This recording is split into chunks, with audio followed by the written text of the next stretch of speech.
Assalamu alaikum wa rahmatullahi wa barakatuh, c'est Nazmi, j'espère que vous allez bien. Donc on se retrouve aujourd'hui pour la seconde leçon de notre série sur maîtriser le tome 1 de Médine en 10 leçons.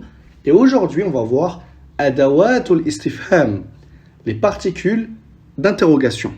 C'est-à-dire les particules qu'on va utiliser pour poser des questions, tout simplement.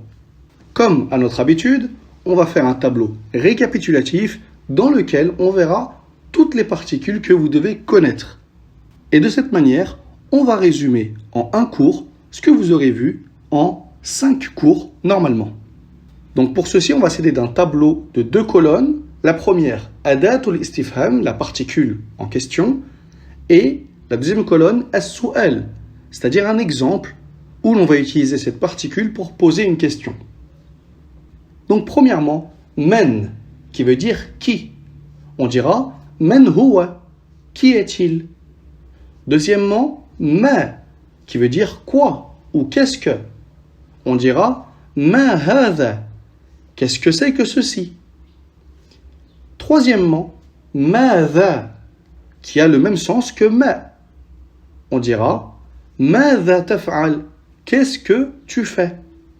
Donc Ma et Madha ont le même sens. Ensuite, Aina, qui veut dire où. Aina Sofiane, où est Sofiane. Mata, qu'on traduira par quand. Mata tarji', quand est-ce que tu reviens. Ensuite, Limadha, pourquoi. Limadha fa'alta hadha, pourquoi as-tu fait ceci. Ensuite, Kam, lorsqu'on interroge sur une quantité. Kam darsan darasta, combien de cours as-tu étudié. Bikam, lorsqu'on interroge sur un prix. Bikam hadha, combien coûte ceci. Hal, qui se traduira par est-ce que. Hal ta'rifu hadha, est-ce que tu connais ceci. Ensuite, la hamza avec une fatha, qu'on traduira également par est-ce que. Ahuwa muslimun, est-ce qu'il est musulman. Enfin, kayfa, qu'on traduira par comment. Kayfa haluka, comment vas-tu. Donc voilà pour le tableau complet des Adawatul Istifham. Comme vous voyez, c'est très simple. Vous avez seulement besoin de le remettre au propre et d'apprendre par cœur ces 11 termes-là. Donc j'en profite également pour rappeler pourquoi cette série de vidéos. C'est vraiment pour faciliter l'accès à ces leçons et surtout la maîtrise de ce tome-là.